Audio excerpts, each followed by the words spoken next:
23வது கணக்குமா 6வது பாடத்துல கொடுத்துருக்காங்க.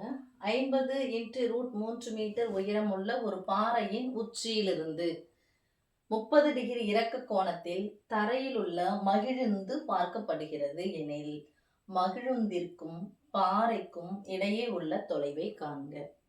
ஒரு பாறையினுடைய உச்சியில நிற்கிறாரு. எப்படி நிற்பாங்க அப்படின்னு சொன்னா, பாறை பாறை வந்து கோள வடிவத்தில் இருக்கும். அப்படி இப்படின்னாலும் பாறையினுடைய உயரத்தை நம்ம ஸ்ட்ரெயிட்டா எடுக்கலாம். இதான் பாறையினுடைய உயரம். பாறையினுடைய உயரம் சொல்லிட்டாங்க 50 × √3 மீட்டர். இங்க இருந்து உச்சி தான் பாறையினுடைய அடிப்பகுதி.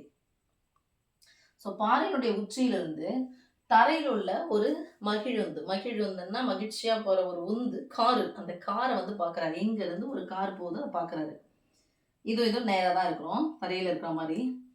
ஸோ இந்த இடத்துல தான் கார் இருக்கு. ஃபர்ஸ்ட் பாறை தான் கொடுத்துருக்காங்க. அந்த பாறையினுடைய உயரம் நம்ம ஏபின்னு எடுத்துக்கலாம்.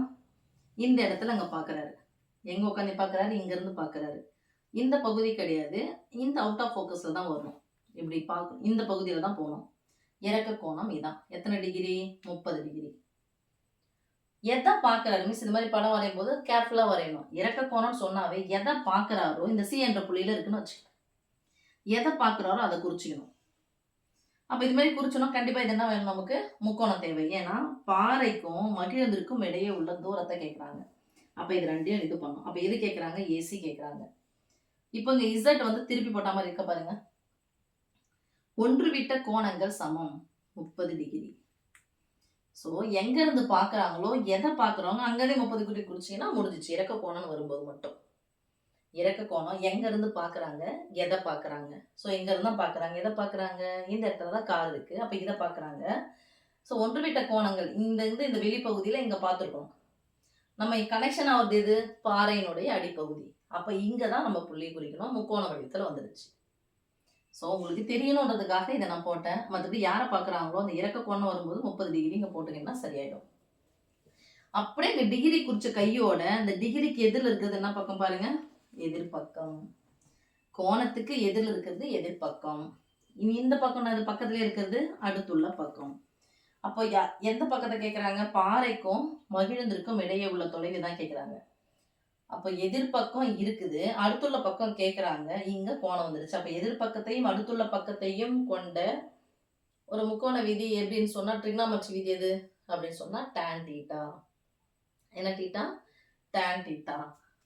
ஸோ tan θ ஈக்குவல் டு எதிர்பக்கம் பை அடுத்துள்ள பக்கம். அப்ப எதிர்பக்கத்துல tan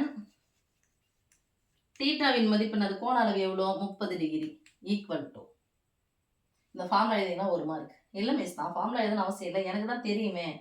எதிர்பக்கம் பை அடுத்துள்ள பக்கம். இப்போ 50 √3 பை இது ஏசின்னு போட்டால் சரியா போயிடுது மிஸ் அப்படின்னா ஓகே, அதே போட்டுக்கோங்க. படம் வரைஞ்சிட்டிங்கன்னா ரொம்ப ஈஸியாக போயிடும். மிஸ் படம் வரையாம மார்க் போடுவாங்கன்னா கண்டிப்பாக போடுவாங்க. அப்போ tan 30 டிகிரி கொண்டு எதிர்பக்கத்துலனா இருக்கு 50 × √3 பை அடுத்துள்ள பக்கத்துக்கு பேர் என்ன சொல்லுங்க பார்க்கலாம்? ஏசி. இப்போ tan θவுக்கு ஃபர்ஸ்ட் மதிப்பு போடணும். tan 30 டிகிரின்னு மதிப்பு இந்த 3 வந்துச்சுன்னா பை 3 போடுங்கன்னா 3 போடணும், √3 மேலே 1 போடணும்னா 1 இருக்குன்னு அர்த்தம்.